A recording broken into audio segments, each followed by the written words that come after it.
and also Tim McCormick. I was trying to figure out how long ago it was, but it's probably 25 years ago. I used to play on a three-man volleyball team that Tim sponsored. We actually went to the Cornhusker State games, and believe it or not, that was a lot of poundage ago. But it was a lot of fun. I've loved volleyball, loved watching volleyball. Watched Mike Dodd for years. I mean, in the 70s, we were talking, it was generally 3 or 4 teams that did everything. And, at that point in time, it was really fun to watch, because here you are watching volleyball, and it's, raining and cold and windy here, and we don't really have a lot of sand. So it's really an honor to meet Mike, but also all of the things that he's done in the sport since retiring. He's been in the Olympics. He's been a commentator for the Olympics. He's been a champion for AVP, the sand volleyball, and really there's a lot of things that he does. So again, without taking on a lot of his time, I'd like to introduce Mike Dodd, AVP. Excuse me.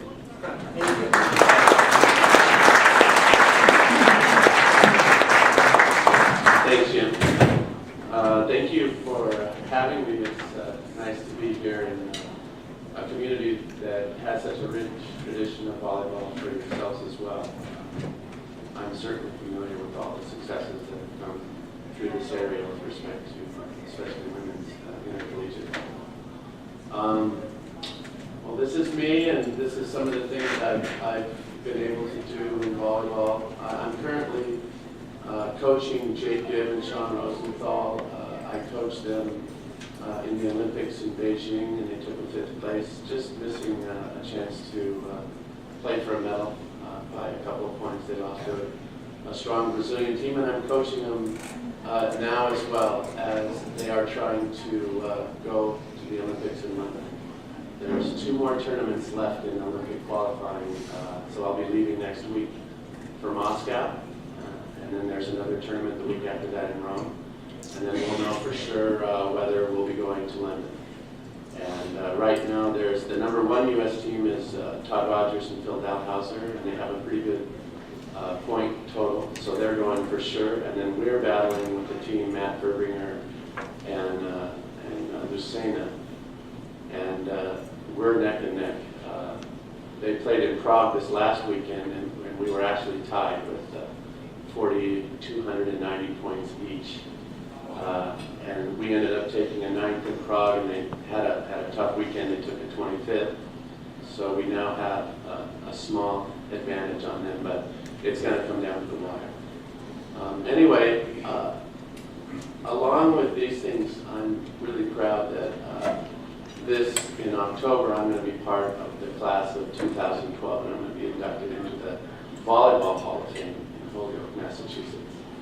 So, along with Jeff Stork, who was a setter on the '88 gold medal team that played in Seoul, Korea, and some other volleyball players from the Netherlands, Brazil, and Russia. So that's going to be happening in Holyoke, Massachusetts in October. For today, I'm going to try to move forward. We're going to talk a little bit about 5 different aspects of things that are happening in volleyball.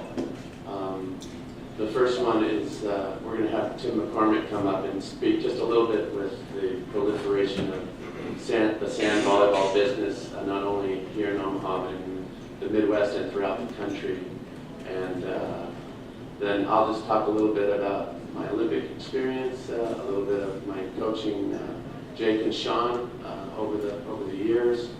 We'll talk a little bit about London, and then we'll also kind of talk about NCAA sand women's volleyball, which is now approved, and there's lots of universities that are starting their own beach volleyball programs, and as it relates to all of the top indoor programs in this area, and whether or not they're going to be starting their own beach programs. And it'll be a little bit of each one, so it shouldn't be too long. And anyway, I'm going to introduce Tim right now, but I'm just going to say that throughout the late 70s and the 80s and and throughout the growth and the beginnings of professional beach volleyball. I was really fortunate to be one of the top players and be really involved in that growth. And one of the most important factors for us was as we started to move away from California and bring beach volleyball to the rest of the country, we would go to volleyball facilities and volleyball bars throughout the Midwest and Florida and different places and meet people. And it was so nice to just kind of get close to the grassroots, let them see us and know that we were just regular people like them. And I think it did so much to help grow our sport. And it was, I was really excited when I met Tim and he talked about all that he's done over the years here in this area. And so I'm proud to be a spokesperson for his franchising program, Thunder Beach, but I'm also an investor and involved in it because I saw firsthand how integral grassroots volleyball is to the professional level and just how wonderful our sport is at each level as you progress. So with that, I'm going to introduce Tim to talk a little bit about what's happening here in the local area, and then I'll speak a little bit more about the other volleyball stuff. Okay?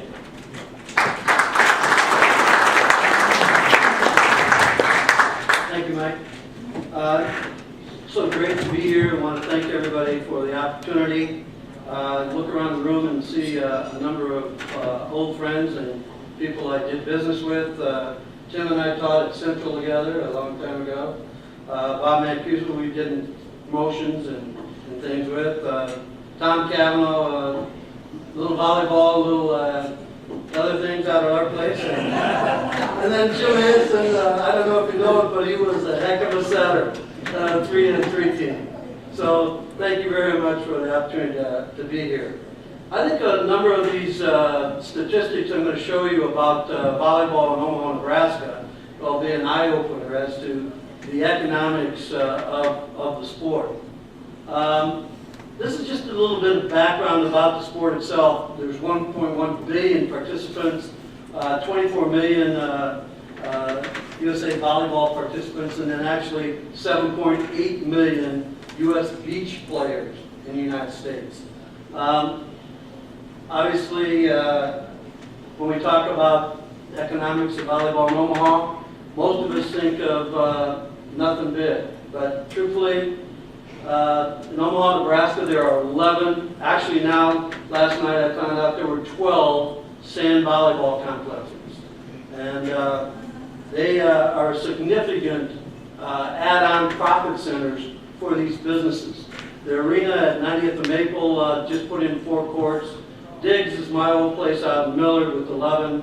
And then you can go right down the line. But you can see that there are a significant amount of volleyball places and a significant amount of courts. What that translates into is participants. Did you know that there are 8,400 sand volleyball players in Omaha, Nebraska? That's got to be a shocking statistic for you, because when you look at it, people glance over and think that it's not such a big sport. There are 1,400 sand volleyball teams in Omaha, Nebraska.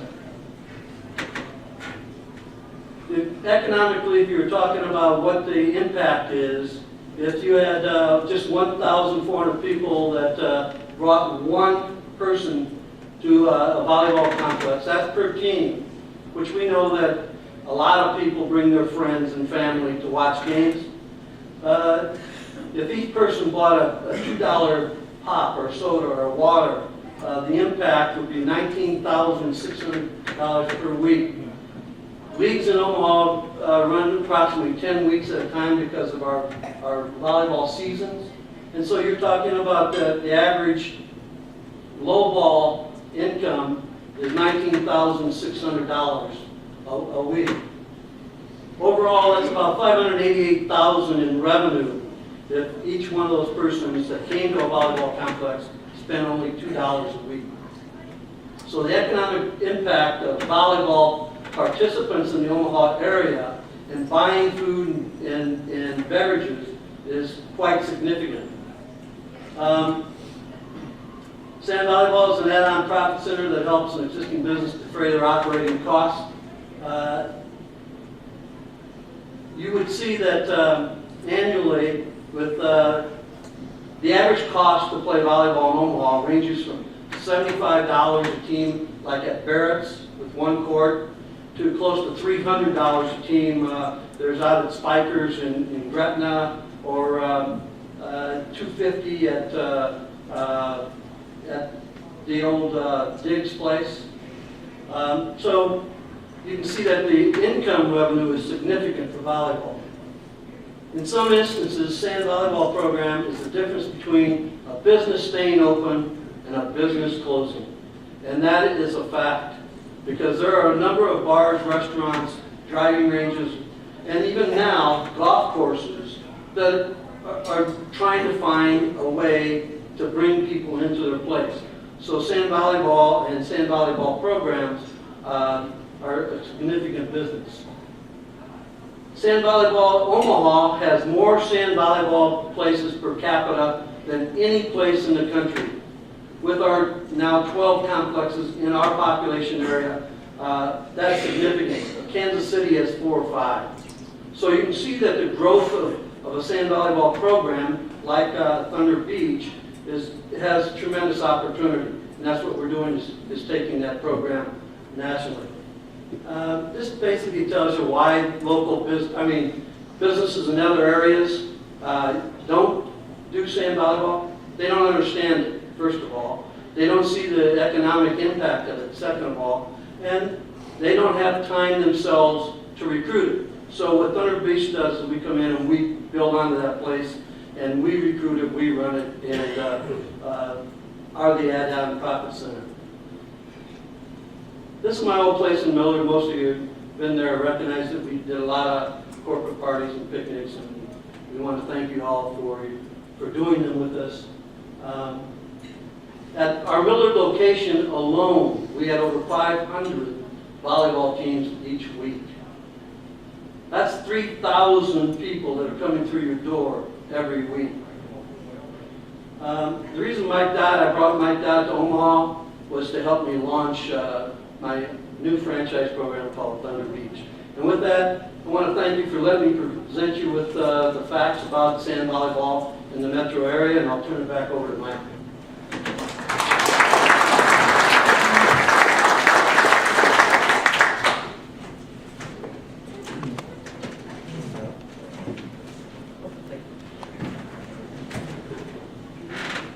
Okay, the Atlanta Olympics, I was fortunate enough to play in those, and I won a silver medal. And I just wanted to maybe tell little stories about some of these things along the way. With respect to Atlanta and with respect to beach volleyball becoming an Olympic sport, I was really lucky because when I played earlier on the national team, and then I started to play professionally in Italy. And once you start playing professionally, you kind of thought, well, the Olympic dream is going to happen for me. And then lo and behold, the dream team and professional basketball players, and they started to allow professionals to play in the Olympics. And then I thought, well, beach volleyball, that's not going to be an Olympic sport. And so I still never thought I would be an Olympian, even though it was something I dreamed about as a kid. Well, with respect to beach volleyball, we were really lucky because we were able to skip the process of the introduction and then a trial and a couple of quadrennials before you become an official medal sport. And the way we did that was we simply became another event of volleyball, such as in track and field when they add a different race, or swimming they add a different kind of a race. Beach volleyball was just added as a different element of indoor volleyball. So we were able to skip that process, and as a result, just prior to my 39th year, I won the silver medal. So timing is everything, so I was lucky there. I won my medal with Mike Whitmarsh. He was a great partner. In my career, I had 2 real partners. I played with a guy named Tim Hovland for 12 years, and he was an amazing player. And then I was able to play with Mike for the last 5 years of my career, and he really helped me to still remain at the top of our game as my physical status was diminishing a little bit as time wears on. But we were both an interesting story about Mike and I. We both played basketball in college, and back in the late 70s and early 80s, we both wanted to be professional athletes. Beach volleyball was something you did to have a good time and meet some girls or whatever. And we both played collegiately. We were both drafted by NBA teams. We both tried out. We both got cut and started playing volleyball. That was kind of an interesting story for Mike and I. After my playing days, I went on. I was very lucky that NBC hired me, and I was able to do the color commentary for beach volleyball in Sydney at Bondi Beach, and in Athens, Greece, I was an analyst for the indoor volleyball. And just a little story for now, beach volleyball, as far as popularity for Olympic sports, is right up there with swimming and track and field. It's one of the very top sports. So the guys that are doing commentary now for beach volleyball are calling 6 or 7 matches a day, then going back to the studio and doing, it's really a big job. And I was lucky because when I was in Bondi Beach, beach volleyball was starting to grow, but it didn't have that same importance. So at Bondi, I did 2 matches a day, one in the morning and the afternoon. Then we'd rent surfboards and go surfing, and then head back to the Intercontinental Hotel in the Sydney Harbor. It was just one of the most enjoyable broadcasting experiences I had. And so that was a little background on my Olympic broadcasting. Now London is coming up. I've been lucky, like I said, I've been able to be involved since I was a player in Atlanta in the last, in every Olympics after that. In Sydney and Athens as a broadcaster, and then in Beijing as a coach. And now hopefully I'll be going back to London as a coach as well. And I just think that, the London Olympic Games could be as good a games as there have been. I just think that Great Britain as a country is as advanced with security and organization and all of those aspects of the Olympics, and London is so different than it was 25, 30 years ago when I used to travel through it to go to play overseas. It's really become a wonderful city. I just think these Olympic Games are going to be amazing. And here you see the stadium. It's going to be 15,000 seat stadium. If you notice, these buildings around the outside are government buildings, and they were talking about that the people that are working in those buildings are going to have the best view of the beach volleyball of all the Olympics. So it's pretty interesting. It's really, beach volleyball has come a long way. It's interesting. I grew up in a little town called Manhattan Beach, and we have a great tournament of our own, the Manhattan Open, that's been played for over 60 years. And the pier of Manhattan Beach and the strand of Manhattan Beach created this kind of natural arena. And I really think that our little tournament was kind of the forefather to this, because the International Federation came to Manhattan Beach 25 years ago, saw the Manhattan Open, saw what beach volleyball could be at the highest level, and I think that's what kind of got this whole thing rolling. So as a local kid from there, I'm pretty proud of that.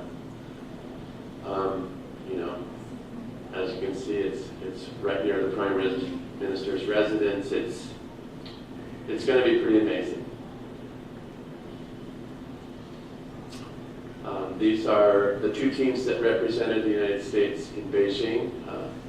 That's Phil Dalhouser, the tall guy on the right, and Todd Rogers. They ended up winning a gold medal in Beijing. And the team I coach, Sean Rosenthal and Jake Gibb, finished 5th in Beijing. Of course, Misty May and Carrie Walsh, they're going to be going for their third straight gold medal in London. They won a gold medal in Athens, they won a gold medal in Beijing, and now they're going for their third.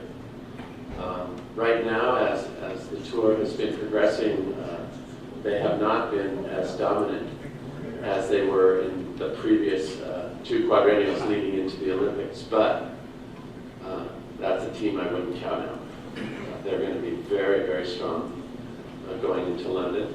And this is the other team that just qualified maybe 3 weeks ago. Mathematically, they're in now for London. Jennifer Kessie and April Ross, both great indoor players that played at the University of Southern California, and they've really improved over the years, and they're going to be a legitimate team that could medal as well.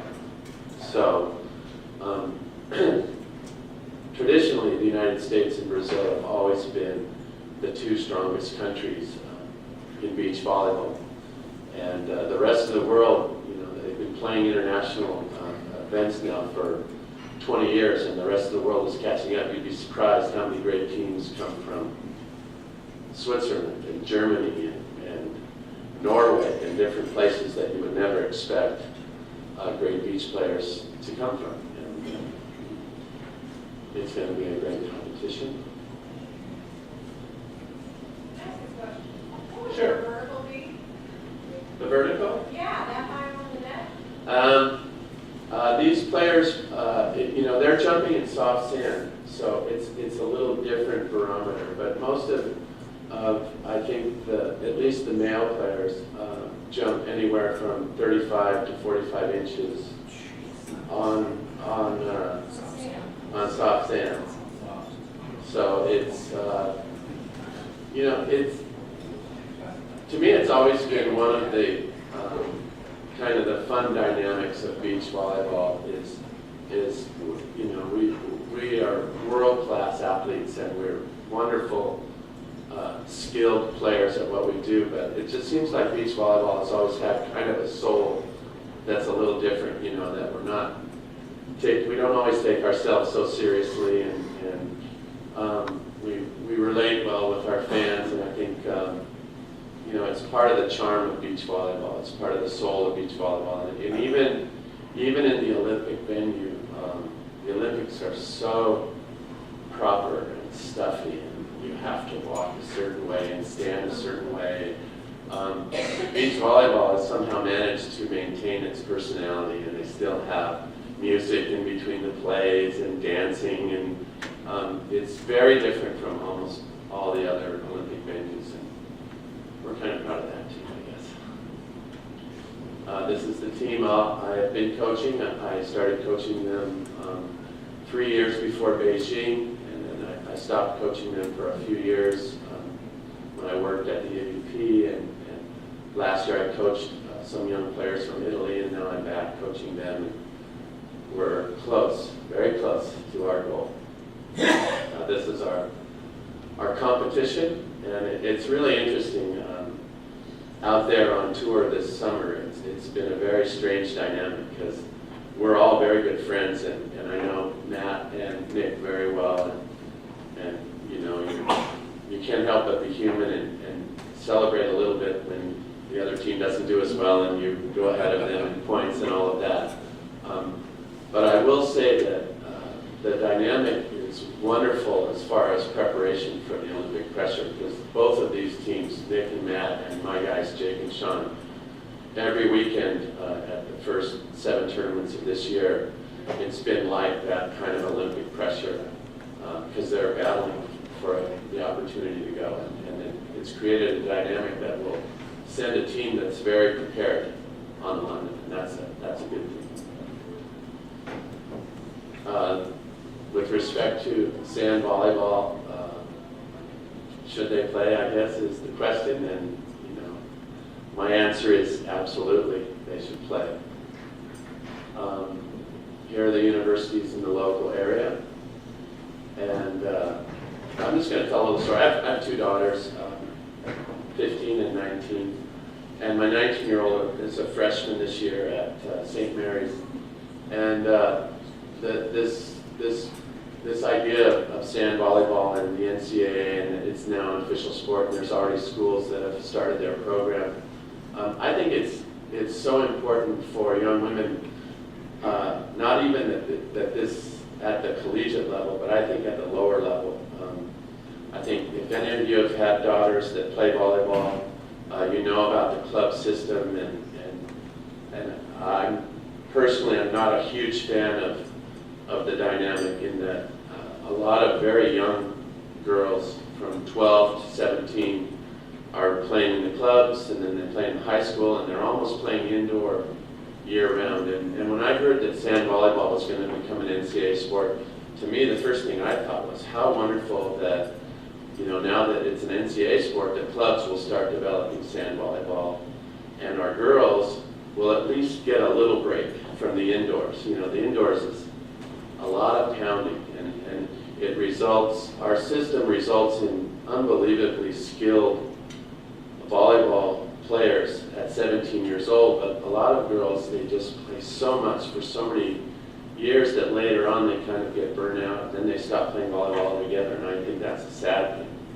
So I'm excited for sand volleyball. I think it will be great for young girls to take a break from the indoor, to go out to the beach, to feel the air, to move around in the sand, and dive around, and experience all the challenges and everything that comes with trying to become a great beach player. So I think for our young women, I think it's a wonderful, wonderful thing that's happening.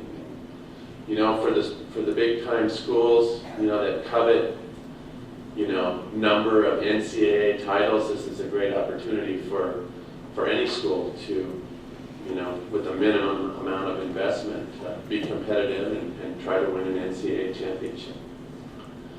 So that's my take on it. I'm excited. I just think that it's gonna manifest itself into healthier and happier women players. I really believe that. Here you see one of the first facilities at a university.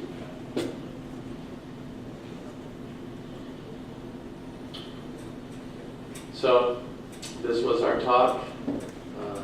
Appreciate you guys listening. And if you have any questions, feel free. Please hold off the microphone for me. I want to slow, but I try. Well, you've got a decent hairline. A couple of quick ones. Sure. I wondered what the most common injury is in sand volleyball, and also, did I hear that the women are going to have to modify their attire and wear burqas or something in London? Yeah. First of all, I think the most common injury with beach volleyball is a rotator cuff. Just because, I used to always say there's only so many swings, left in your arm. But interestingly enough, I think beach volleyball is one of the healthiest sports that anyone can play because of the surface. The sand is just so forgiving. I've always said that it's not the jumping, it's the landing that gets you when you play indoors. And obviously the landing is the sand is always giving, and so beach volleyball you're oftentimes strengthening your muscles and your joints as opposed to doing damage. So that's that with respect. I think most beach players, if you play long enough, eventually instead of the ankles or the knees or the back going out, which happens to a lot of indoor players, it's usually the shoulder that eventually gives way. And the other question was The attire in London. yeah, they used to make it mandatory that the women players wore bikinis, and I think they changed the rule. It's not mandatory anymore. The women players can wear shorts or kind of a modified tank top or shirt instead of a bikini.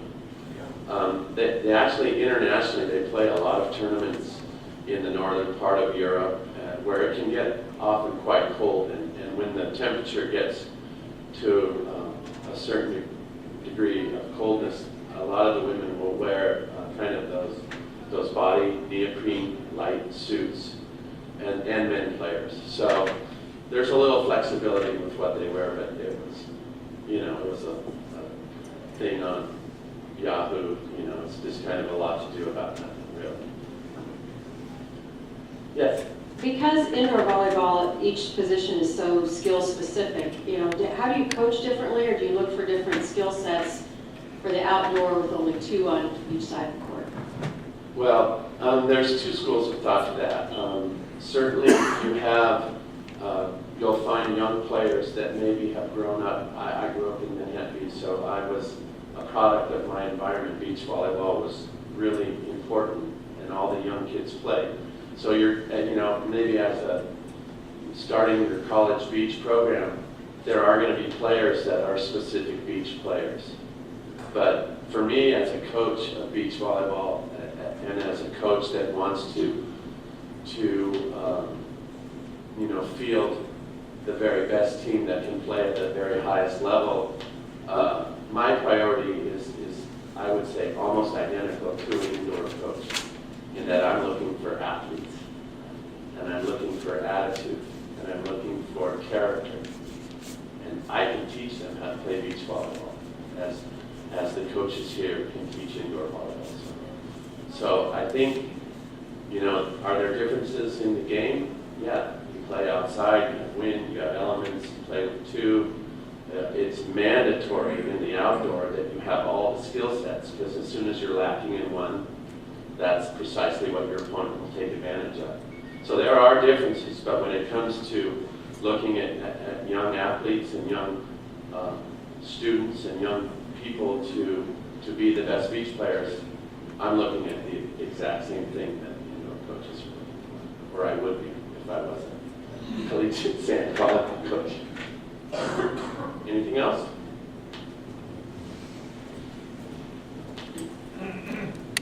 That's an impressive stadium there in London. Will it be used for other sports as well? No, it's strictly for beach volleyball. Yeah. Yeah, it's hard to believe, the stadium that they built in Bondi Beach was an architectural masterpiece. They had part of the foundation for the stadium actually going out into the surf line. So they had to build, the pilings and everything underneath the water to support that structure. So it's amazing the amount of effort that goes into building some of these Olympic stadiums. And in some cases, the stadiums after the Olympics are used for a number of great sporting events and concerts. And in other cases, like in Atlanta, the beautiful stadium that they built there that we played in was never really used much after. We went back, I think it was 5 or 6 years later, and did a little, piece on what had happened out in Jonesboro. And there were weeds growing up through the center court. It was kind of sad, but it's just what happens. Well, anyway, thank you so much for having me.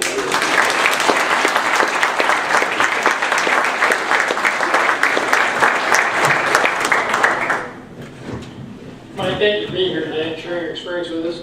There'll be a donation meeting, our employee bus fund in your name. And I have to say, the only way I'm jumping 35 inches off the sand, so I'm shot of a can. So, and Sam, I know you were taping this. There's a section about Sella that I really want to put on YouTube. So if we can get that video, I really appreciate that. And on that note, we're adjourned.